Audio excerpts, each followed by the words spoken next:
I'm Kevin Hoare, and I'm here with another Kevin, a really great Kevin, and one that we are so fortunate to have with us, Representative Kevin Mannix, District 21. I'll let him explain in a minute exactly where that district is, because I'm always trying to track it down when it comes to, we just had the redistricting, and there's these little lines drawn everywhere. But um, Representative Mannix is a leader in law and order, uh, making sure that our criminal justice system is sound and protects people. And also, I think really one of the great innovators here in Oregon that has made it so that even at times when people who are running the government or in the judiciary don't want to do the right thing, he's found a way to make sure that they actually have to. And this is needed now more than ever. Welcome to the captive audience, Representative Mannix. Thank you, Kevin. It's a pleasure to be here with you. So, some of the big news that I know that you've got coming out this week is the Oregon Crime Fighting Act. But before we do that, why don't you just talk a little bit about the fact that you have launched your reelection campaign and where your district is, so folks know that. Sure. I represent District 21 in the House of Representatives. That includes all of Kaiser and North Salem, basically Salem north of State Street, running into the edge of East Salem. So if you're anywhere in the Kaiser Salem area, just consider yourselves sort of my constituents, and some of you definitely are.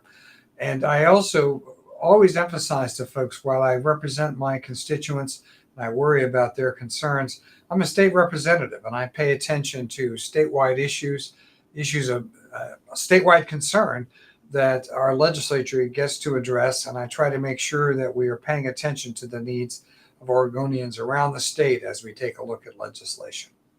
Yeah, that's true. I mean, you affect everyone's life in the state with the votes and the bills that you bring forward, and you just build a consensus with people from other districts in order to make that happen.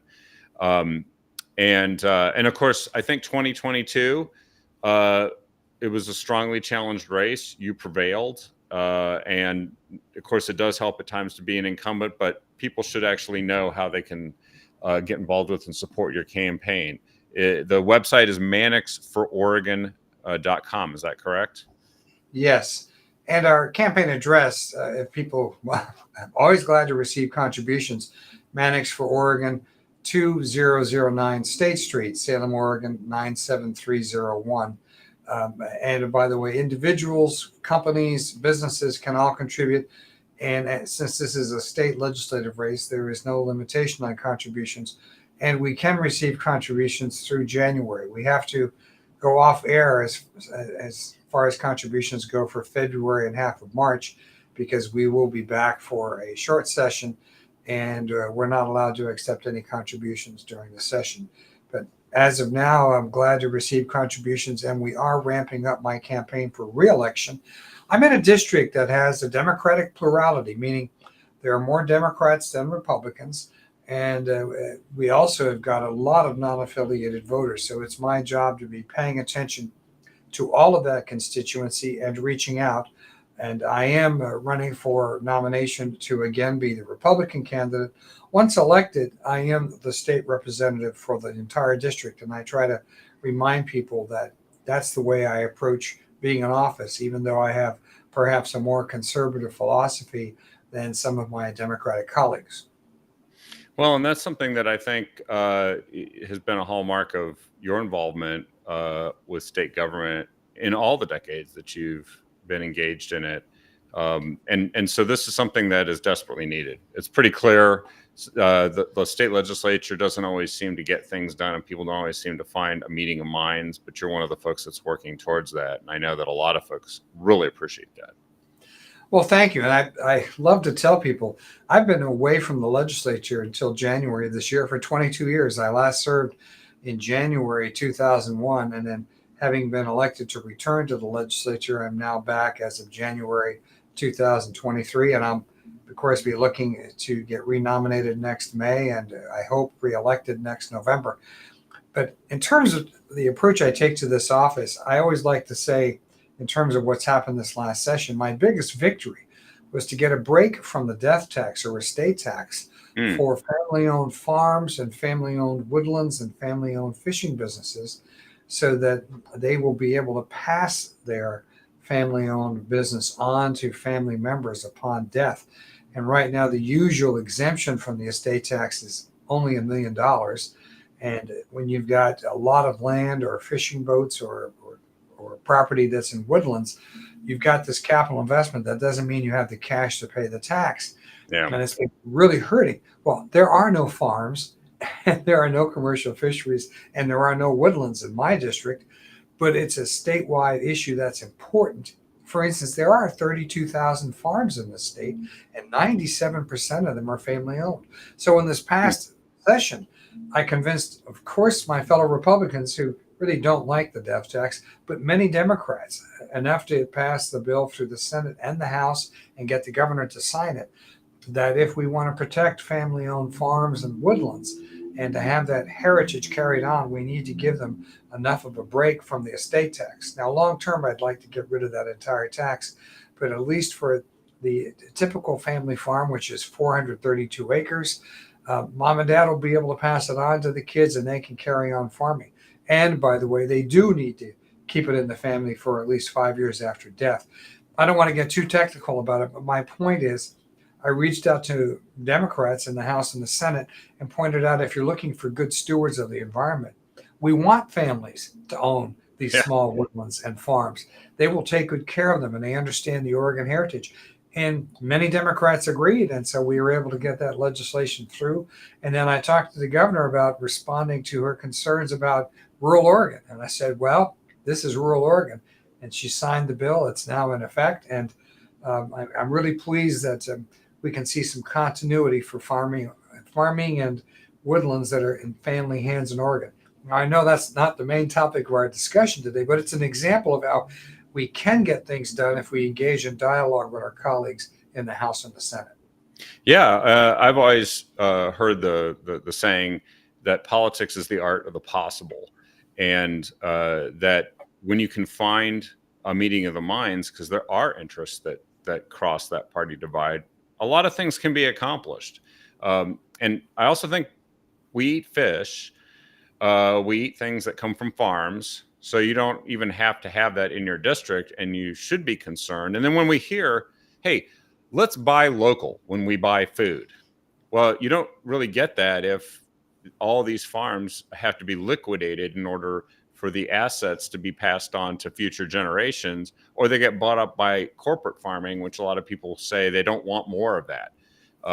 This is such a great idea, and I think it's had a great benefit already. Well, in fact, the tax rate starts at 10%, runs up to 16%. And a lot of farmers told me that they just don't see how the family could afford to do it, or they'd have to remortgage the whole farm. And Century farm owners expressed this concern, farms that have been in the family for 100 years. So we've worked towards solving that. And the interesting thing is, as we worked on that, many of my urban Democrat colleagues would say, well, now what about the estate tax as it affects homes in our urban areas, because the values are going way up? I said, you're right. So let's get back to this. Let's talk about an across the board exemption of, say, $5 million from the death tax to help folks pass their homes on to the family members and their cars and whatever else. So I've opened the door to more conversations, and we'll carry those on in the future. Oh, that's great. Well, thank you for summarizing that and letting the folks know about that. I think there's some folks that are still realizing that was accomplished in the last legislative session, thanks to your leadership. So I guess the major topic here that I know I wanted to kind of cover with you today is you've come out with, I guess it's the petition that you have to get signatures on in order to get a ballot title or an actual petition that could appear on the ballot if enough signatures are obtained, the Oregon Crime Fighting Act. And it's so interesting that it landed in my mailbox, and I started hearing about it, as well as kind of just buzz, different people talking about it, saying, did you know about this? Did you know about that? Right when something occurred in the news, which literally explained why you were doing this. So there was this massive fentanyl bust that took place in Multnomah County. It was the largest one that they ever had. as I understand it, there was like 50 pounds of fentanyl found in like a trash bag lined box, and 3 people that were taken into custody for this. And then one of them, the ringleader, just got let out. But this isn't unusual that people are arrested, even for really serious crimes, and they just walk. So why don't you tell us a little bit about what this Oregon Crime Fighting Act is, how this news headline ties into it, as well as other examples, so folks can figure out how to get involved. Sure. And let me give you a little background. Traditionally, in Oregon and across the nation, when someone's arrested for a felony or a Class A misdemeanor, a serious crime, that person is taken in, they are booked, fingerprinted, photo taken, and then they are held until they are arraigned. That's the term, arraigned in front of a circuit court judge. The circuit court judge, and that's usually within a day or two, the circuit court judge takes a look at the charges, takes a look at the person's criminal record, and makes a decision as to whether or not they should be kept in jail pending trial or whether they should be released. Now, we do have a bail system, but the bail system in Oregon is not the way it used to be. We got rid of bail bondsmen, where you had to go pay $10,000 to someone and you may not get any of the money back. We got rid of bail bondsmen in the 1980s. Instead, we have a security system where you can put up some money towards the bail, and if you don't show up for trial, if you abscond, well, then you'll lose that money. We have a recovery method to go after the bail that's necessary, and that's worked really well. But what's happened is there was a national movement to reform bail bonds and all of that, and okay, they're doing it in other states. That was used as a misleading package here in Oregon during the 2021 COVID session, when legislators generally weren't around. They were meeting in Zoom, and we have this Bail Reform Act. Well, the Bail Reform Act, again, we'd already reformed our bail system, had a lot to it that basically said, too many people are being held pending trial, too many people aren't being released on their own recognizance. So we're going to set up a system and tell the Chief Justice of the Supreme Court, most crimes are going to release on personal recognizance after the arrest. And where we are today, as of April 1 of this year, the Chief Justice, under direction from the legislature, established a system where there are 150 felonies, where the presumption is after you are booked, you're going to be released before arraignment, before a judge has looked at your criminal record, before a judge has considered the charges against you. And what we're seeing now is a whole bunch of people being released who shouldn't be released because, one, they may not show up for trial. Two, they're so dangerous that the public needs to have them held pending trial, which is a legitimate thing you can do under the Constitution, or in some cases, because you need to protect the victim pending trial. Yeah. That's all in the Constitution. And instead, we've really removed a lot of that protection of the public by saying we're going to have a release officer in every jail. And the title of the officer right away tells you what's going on. It's their job to figure out how to release you, not how to keep you, not how to maintain safety. And besides, it's the judge's job to make that decision at arraignment. So we still have arraignments, but most of the time the person's already been released.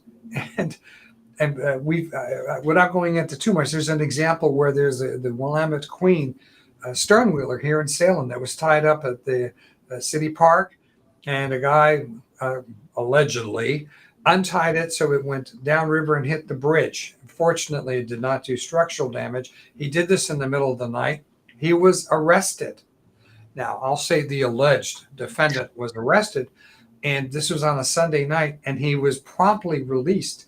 So the owners of the boat show up for an arraignment Monday afternoon, and they're like, well, yes, this is the arraignment time, but the defendant has been released, and maybe you can show up in a couple of weeks. We'll have another arraignment.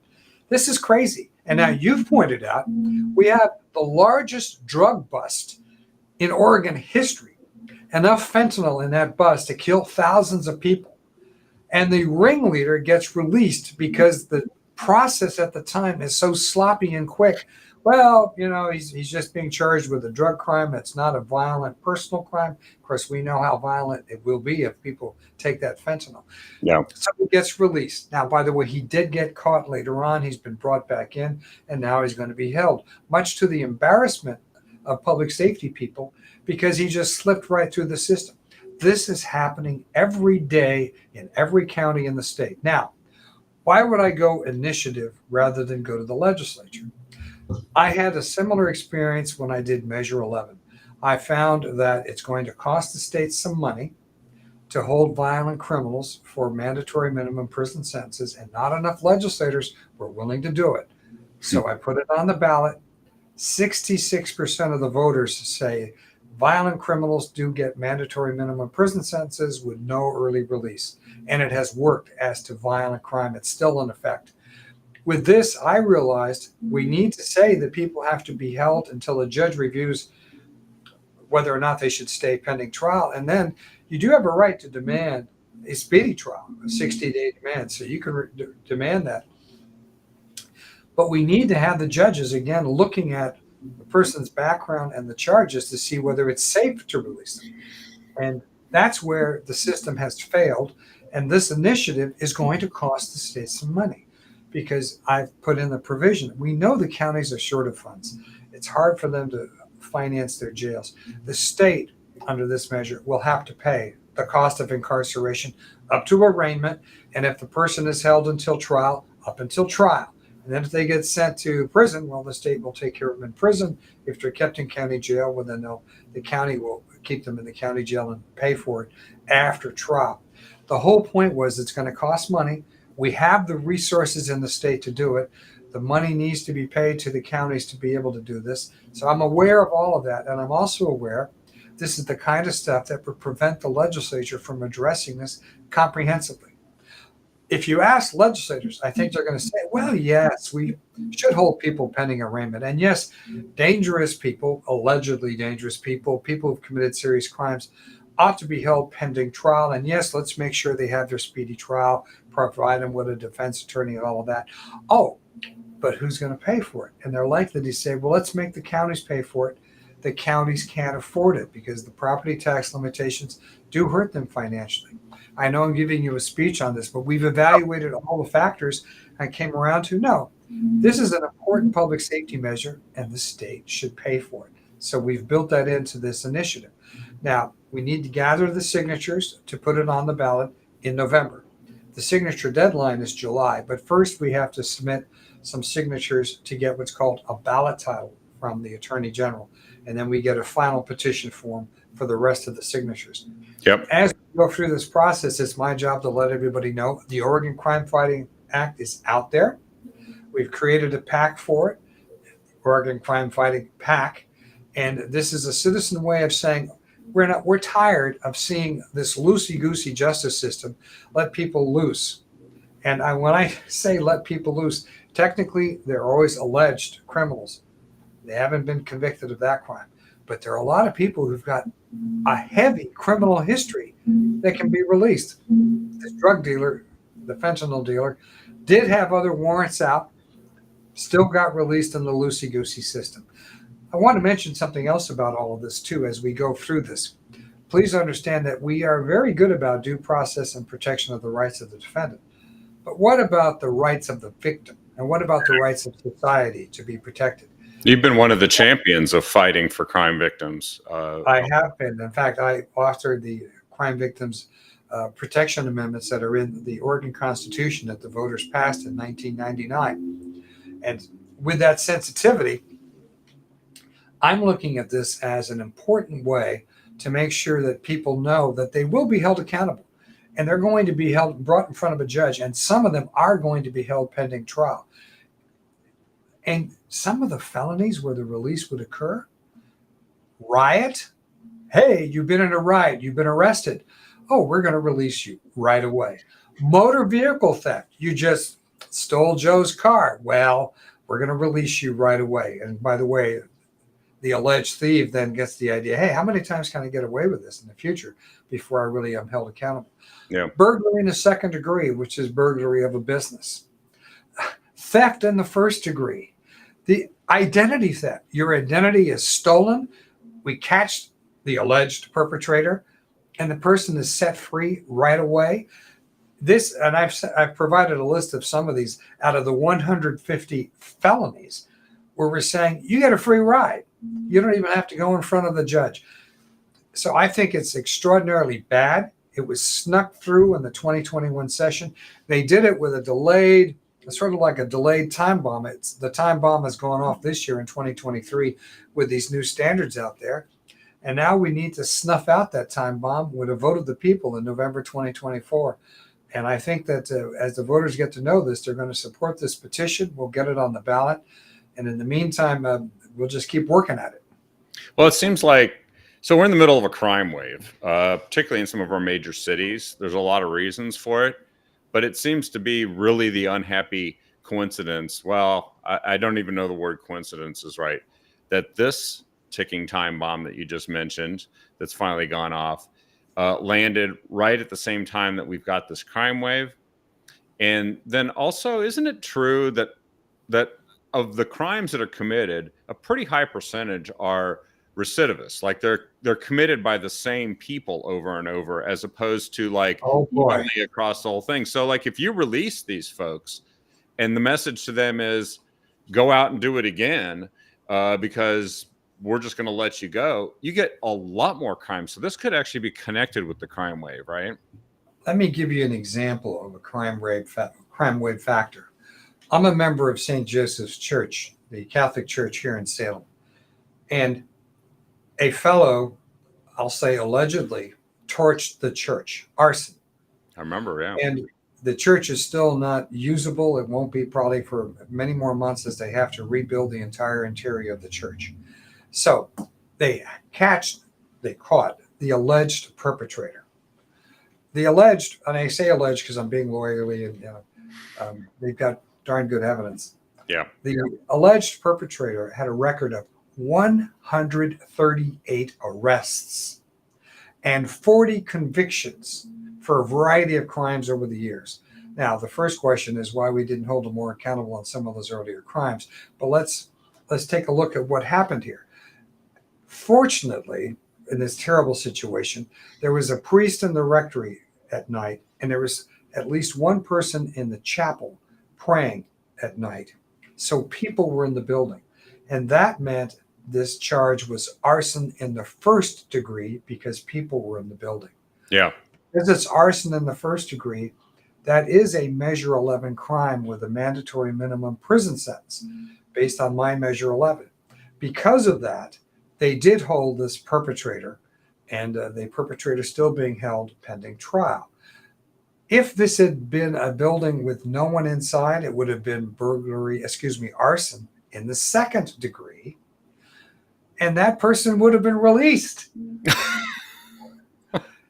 This is how ludicrous the law is. So I'm now engaged as a state legislator doing many things, but I'm now getting back to the sloppy stuff that's happened the last 20 years, where there's this insidious process where some folks have managed to weaken our criminal justice laws and get us away from holding people accountable for hurting other people or taking away their property. And let me mention something else here. I often hear, oh, that's a property crime. Yeah. And guess who gets hurt the most by property crimes? You steal a rich person's car. Okay, they've got insurance. It's motor vehicle theft. It's inconvenient. You steal a poor person's car. They probably don't have insurance. They've lost their transportation. You steal someone's TV. For a rich person, again, you've got insurance. I'm not saying that's a good thing. I'm just saying you're covered. Poor person, they've lost their entertainment. And when people say property crimes, I think, wait a minute, think about the impact. There's farmers out there that have their irrigation pipes stolen, which hurts the development and protection and growing of their crops. And that's a property crime. So what I'm saying, when people commit crimes, they have to be held accountable. And that accountability includes when you arrest them, officer has to have probable cause. They get arraigned. The judge looks at their record and looks at the charges. If it looks legitimate, decides whether or not public safety is served by releasing him pending trial. and we give them an attorney. They get a right to a fair trial. But if they're convicted, they also need to be held accountable. So I'll be pushing for this, as I'm pushing for many other reforms, because I think common sense needs to be brought back to our public safety system. Yeah, and I know common sense is a word that you get to use a lot because of the Common Sense for Oregon organization that's been fighting for better policies over these many years. We have had the Common Sense for Oregon Foundation for 14 years, and that's a 501c3 educational program. And then we have Common Sense for Oregon Incorporated, which is a 501c4 advocacy organization, and we've had that for 14 years. And again, we're trying to bring common sense into Oregon governance. And now that I'm back in office, thank you, voters of District 21, I'm able to advocate for those within the Capitol. Now, you mentioned one of the reasons why you were going to a ballot initiative approach on this was, of course, your experience with Measure 11. A lot of folks who don't know what Measure 11 is, it's probably the only thing standing between you and people that commit serious violent felonies don't end up just getting able to get out in a few years. Let me give you an example. Yeah. Under sentencing guidelines, the sentencing law before Measure 11, if someone went out there and committed a first-degree rape and got convicted, the guideline sentence was 22 months in prison. The Measure 11 mandatory minimum is 100 months. That's the least amount someone should serve. And there's no parole, there's no early release, no ifs, ands, or buts. And that's an example of how weak the sentencing system was. Murder under sentencing guidelines before Measure 11, 8.5 years in prison. Murder. Measure 11, that's a 25-year mandatory minimum. You've deliberately, illegally killed someone, meaning to kill them. So we do have protections. That's the toughest Measure 11 sentence. Generally, they range from 70 months to 100 months. And when we did Measure 11, we took a look at the average sentences around the nation. And the Measure 11 sentences were supposed to be mandatory minimums. So they're really a little bit below the average sentences around the country. The thing is, the sentencing guidelines that were on the books are still on the books, and they're so weak that as to violent crimes, the Measure 11 sentences become the sentence because the guideline sentence is lower. So I'm amazed at how over the years we've done weak things in the legislative process. But one reason is that we're cheap. We don't want to spend the money on imprisoning somebody will do violent crimes. I shouldn't say we don't want to.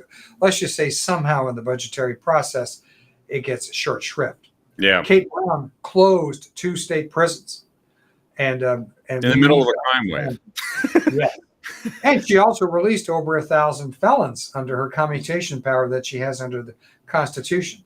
So and by the way, many of those folks are reoffending now, and they're being recaptured, and they're going to have to be put back in prison because she let out some really nasty criminals.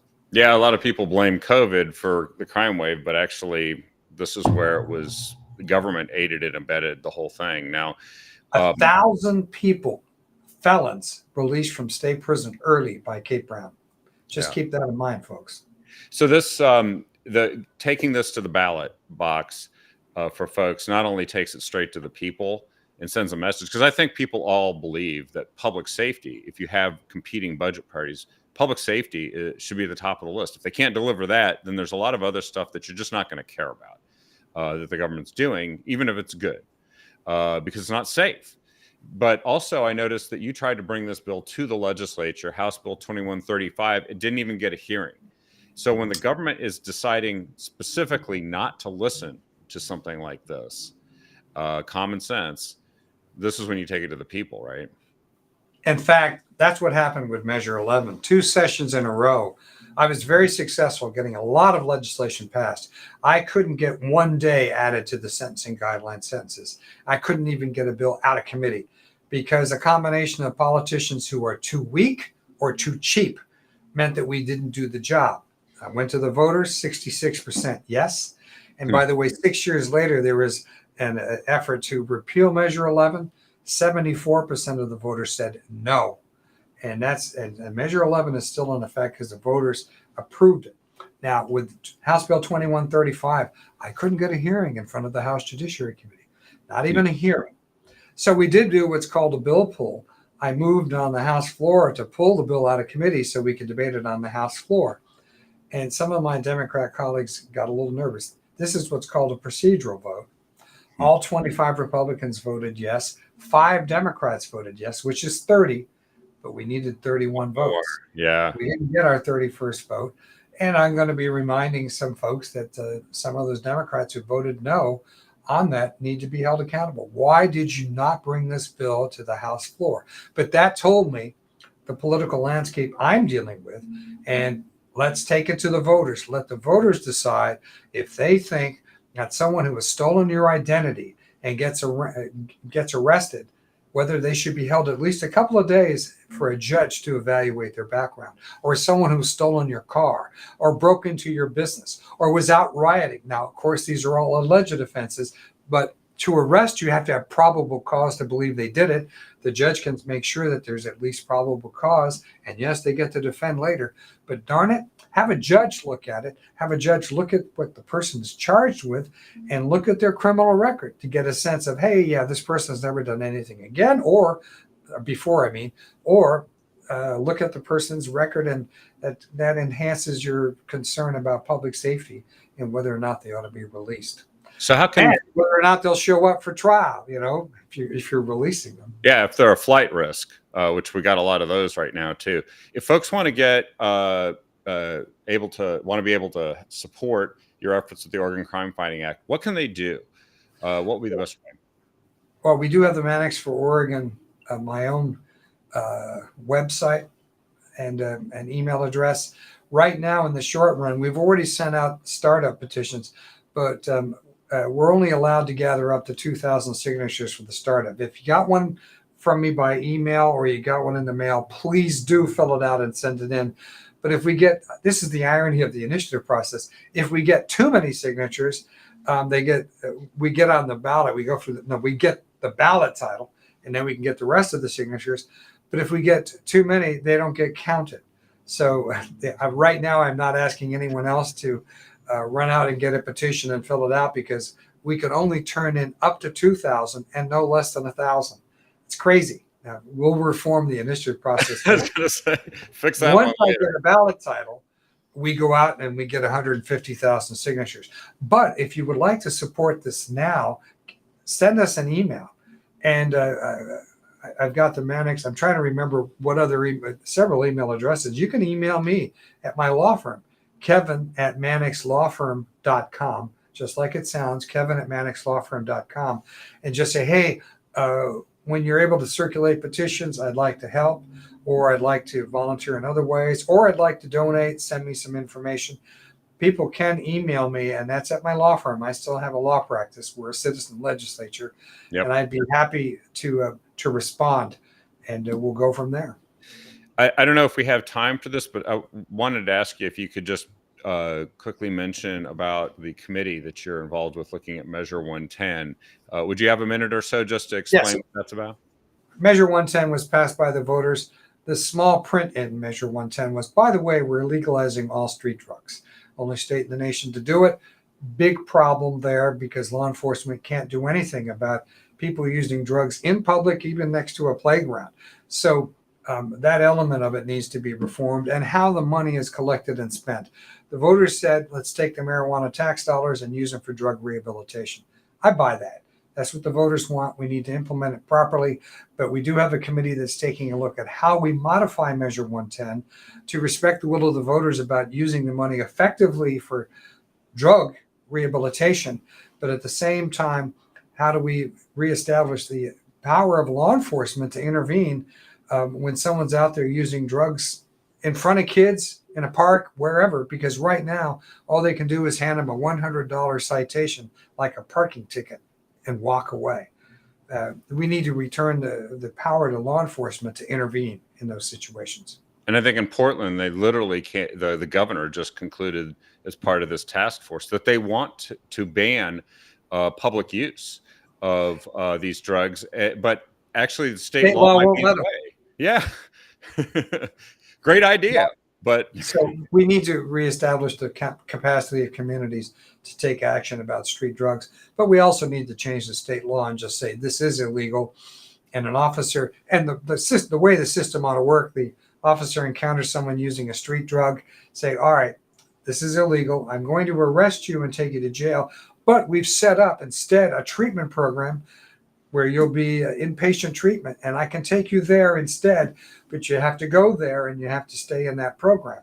So we need to set up a system that it's starting to work in other states where we make it clear one way or another, we're going to intervene to stop you from using this drug, because that's the only way we can get you into a long-term treatment program to help you save your life. You know, it's a laudable goal and something that the police should actually be able to do help with. And we need to fund the treatment programs and the facilities. I know that, and that's part of the challenge facing our committee. And we're meeting and we're hearing from experts. We're hearing a variety of perspectives on this. But I'm starting out saying it's clear to me that law enforcement has to have the power to intervene. Then the question is, what do you do when you intervene? And yes, we want to get these people into treatment. We don't want to facilitate their drug use. We want to address it and get them on a rehabilitation and treatment program. I think a lot of people want to see that happen. So thank you for giving us that update. What was the name of the committee again? I know it's a long name, but the Joint Committee on Addiction and Community Safety. There we go. So watch this space, and maybe the public should provide some input to that committee when they see. Oh, they have been, believe me, and I'll be assisting in bringing in some more positive input about positive solutions. Fantastic. Well, thank you so much, Representative Mannix, for joining us here today. Just once again, you're in House District 21, you're running for re-election, you've got the Oregon Crime Fighting Act, you're on this committee that we just talked about. And if folks want to get in touch with you in your campaign, mannixfororegon.com. Yep. I believe they can email kevin@mannixfororegon.com, and they'll also get That's even better than a law firm, actually. Thank you for mentioning that. kevin@mannixfororegon.com, and then they can stay in tune with what's happening with the Oregon Crime Fighting Act so that we can turn things around in this state. Thank you so much for joining us here today. Your knowledge is encyclopedic. I bet we could go for another half an hour and cover 4 or 5 more topics, but today we've hit some really important ones, and I want to thank you for joining us here today. It's my pleasure. Thank you for having me come on board. You bet. And we'll look forward to the next time. And thanks everyone for watching us here tonight. We'll be back tomorrow night with Sonny and Don with the next episode of The Captive Audience. And again, thank you for watching us, and share this with everyone you can. Have a great night, everyone.